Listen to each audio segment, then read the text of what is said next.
David Turner, a 38-year-old electrician from Pennsylvania, lived in a quiet suburban home with his wife and daughter. They had just finished renovating when they noticed something strange. The basement light flickered every night at 1:33 a.m.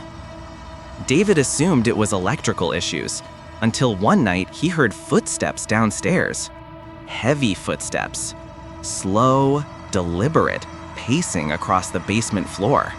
He grabbed a flashlight, went downstairs, and saw nothing. The air was cold enough to fog his breath, but the floor was dusty, undisturbed. The next night, the footsteps returned, louder this time, like someone dragging their feet. He placed a motion sensor at the bottom of the stairs. At 1:33 a.m., it clicked on. David rushed downstairs. Still empty. Then his daughter screamed upstairs. He sprinted up and found her shaking, pointing at the basement door. "Someone was walking up the stairs, Daddy." David opened the door. The stairs were empty, but the dust on the steps showed fresh footprints, long, heavy, human-like tracks leading up and stopping at the top step. The family moved upstairs together that night.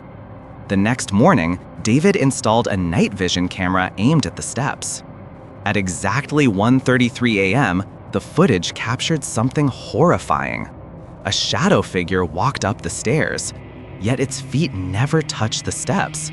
It hovered an inch above each stair, and halfway up, it turned its head, straight toward the camera, and the video cut to static. David called a paranormal team. When they reviewed the footage, they enhanced the audio, and behind the static, a faint voice whispered, "Let me up." The family moved out 2 weeks later. The new owners lasted 5 days. When Rachel Monroe, a 29-year-old nurse from Missouri, moved into her new rented townhouse, she expected nothing more than peace and quiet after her long night shifts. But the house had different plans. It started on a rainy Tuesday night at 12:51 a.m. when she heard whispering coming from the air vent above her bed. She sat up, confused. The heat wasn't on, the fan wasn't running. Yet the vent whispered, "Rachel." She froze. Her name wasn't common, and she lived alone. She turned on her phone flashlight and stared at the vent. The whisper stopped. For the rest of the night, she didn't sleep. The mimic. The next night, she heard it again, but this time it wasn't whispering her name. It was mimicking her own voice. At 12:51 a.m., the vent spoke in a soft, shaky tone. "Help me." Rachel sat upright instantly. She had heard that exact tone earlier that day. It was how she sounded during a stressful shift. She approached the vent cautiously. "Who's there?" she whispered. Then it answered, "I am." She jumped back, grabbing her phone. Her hands trembled as she recorded the vent. There was no airflow, no movement, no vibration. Yet the audio captured faint breathing and something like fingernails scratching metal. She called her landlord in the morning. He laughed. "There's no crawl space, no attic connection, no animals. The vents lead directly to a closed furnace. Nothing can be inside." Rachel didn't believe him. The first evidence. On night 6, Rachel placed her phone directly beneath the vent before going to sleep. At 12:51 a.m., the whispering began again. "Come down." But Rachel lived on the first floor. There was no down. As she listened, the whisper turned into a rhythmic tapping on the vent cover.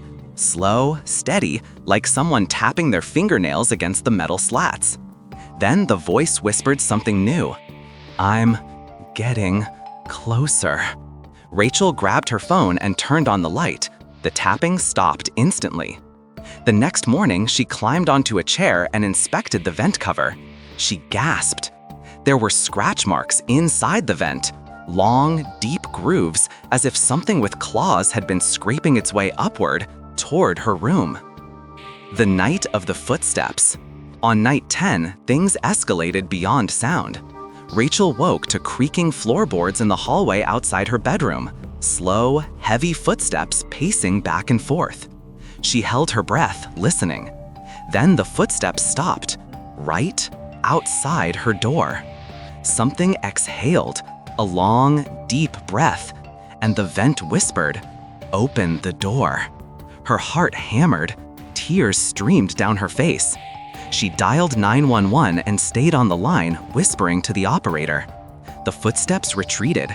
The house fell silent. The vent did not speak again. Police arrived within 10 minutes. They checked every room, every closet, every vent, every crawl space. Nothing.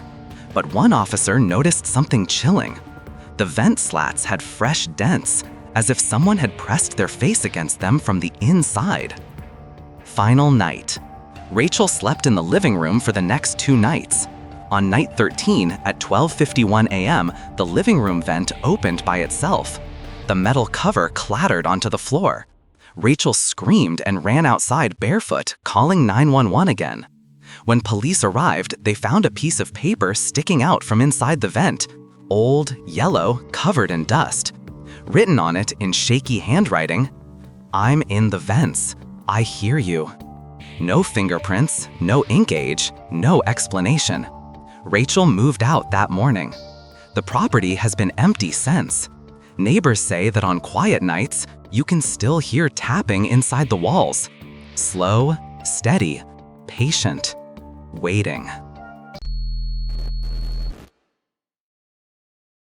When Michael Grant, a 45-year-old high school teacher from Oregon, bought a small fixer-upper outside Portland, he didn't think twice about the attic. It was dusty, unused, and sealed with an old wooden latch. He planned to renovate it eventually, but the house forced his attention sooner than expected. It started with a faint thump. Michael was reading in the living room around 11:08 p.m. when he heard a soft sound above him, like someone had dropped a small object in the attic. He brushed it off as the house settling. But the next night, the same sound came again. This time, louder, more deliberate. A week later, the sounds escalated into footsteps. Slow, heavy, measured. They moved from one end of the attic to the other, directly above Michael's bed. He froze in fear, listening to the pacing. Back and forth, as if someone was waiting for something. He called out, "Is someone up there?" The footsteps stopped instantly. The silence was worse. The first investigation. The next morning, he grabbed a flashlight, climbed the ladder, and opened the attic door. The attic was empty. Thick layers of dust covered everything, and there were no footprints. But one thing unsettled him. The dust directly above the ceiling beams seemed disturbed, almost like something had dragged its body across the rafters without touching the floor. He tried to ignore it, but the house wouldn't let him. The breathing above. On night 11, at 1:02 a.m., Michael woke to something worse than footsteps. Breathing. Slow, heavy breathing, coming from directly above his bed. Not through the ducts, not through the rafters. It was as if someone was lying flat on the attic floor, their face pressed right against the wooden boards above him, breathing through the cracks. Michael froze, terrified to move. Each breath shook the ceiling slightly. Then he heard it whisper, "Michael." He bolted out of bed and ran into the hall. The breathing continued for another 30 seconds before stopping completely. Camera evidence. Determined to get proof, Michael set up a small motion-activated camera in the attic facing the area above his bedroom. He triggered the sensor manually to test it. It worked fine. That night, the attic was quiet until 1:02 a.m. exactly. The camera clicked on. The footage the next morning made Michael's skin crawl. At first, the camera showed an empty attic. Then the dust in the corner began to move, as if disturbed by something unseen. The dust shifted to form long, thin finger marks dragging across the wooden floor. Then, slowly, a dark shape appeared in the corner. Not human, not solid, just the outline of something tall crouching. It crawled forward toward the camera, limbs bending unnaturally, its fingers scratching the wood. Halfway across, the camera glitched, the screen distorted into static. When the footage returned, the shape was inches from the camera, though no features could be seen. Only darkness. Then a voice whispered directly into the microphone. "I'm in your walls." The footage cut out completely. The final night. Michael contacted a paranormal team who promised to come the next morning. But that night, at 1:02 a.m., Michael woke to the attic door open by itself. Ladder extended. He heard footsteps coming down the ladder, slow, deliberate, one at a time. Michael ran outside barefoot into the freezing night. Police arrived within minutes and searched the attic. Nothing alive, but they found claw-like grooves scratched deeply into the beams, fresh ones, still warm. Michael moved out the next day. The house remains unsold. Neighbors say the attic light turns on by itself. Every night, at exactly 1:02 a.m., as if something still crawls above the ceiling, looking for someone new to whisper to.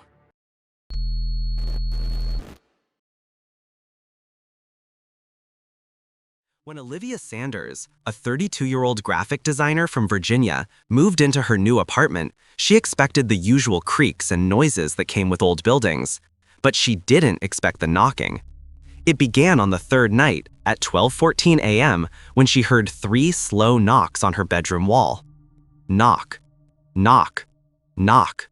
She lived alone. There were no neighbors next door. The adjacent unit was vacant and being renovated. She tapped the wall lightly with her knuckle out of confusion. The wall tapped back. Same rhythm, same pressure, same place. Olivia froze. She whispered, "Hello?" Silence. Then, knock, knock, knock. She ran out of the room, heart pounding, and slept on the couch.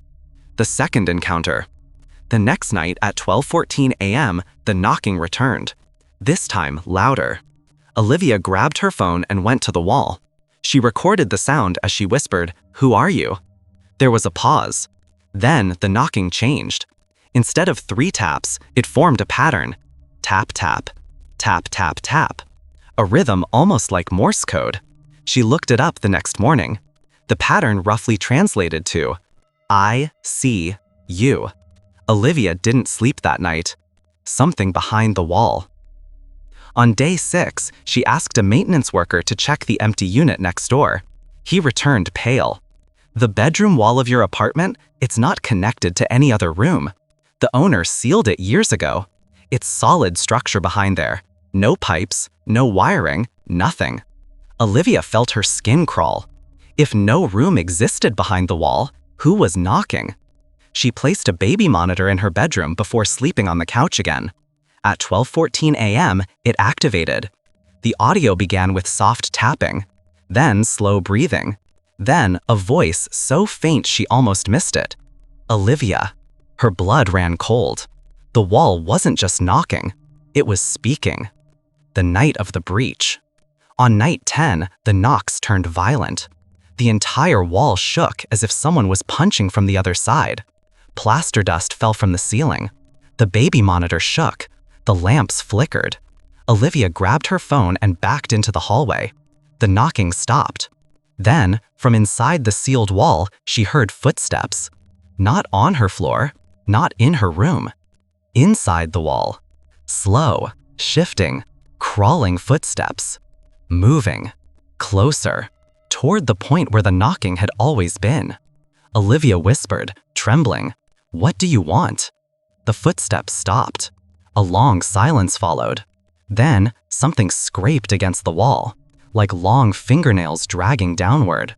A deep, strained voice whispered from inside the drywall, "Let me out." Olivia ran outside, barefoot and shaking. The aftermath. The next morning, Olivia returned with the building owner and 2 workers. They hammered through the wall. Behind it was a narrow, pitch-black crawl space sealed decades ago. Inside, they found deep scratch marks, handprints pressed into the dust, something like footprints that weren't human, and a small wooden toy covered in dust with teeth marks on it. The workers refused to continue. One muttered, "There was something living in here, something that wasn't supposed to." Olivia moved out that afternoon. The apartment remains sealed, listed as unavailable. Tenants on that floor swear that around 12:14 a.m., the vacant unit shakes slightly. And if you stand quietly outside that sealed wall, you can hear 3 faint knocks. Knock, knock, knock. Sometimes faster, sometimes louder, always patient, as if whatever was behind the wall is still waiting for someone to knock back.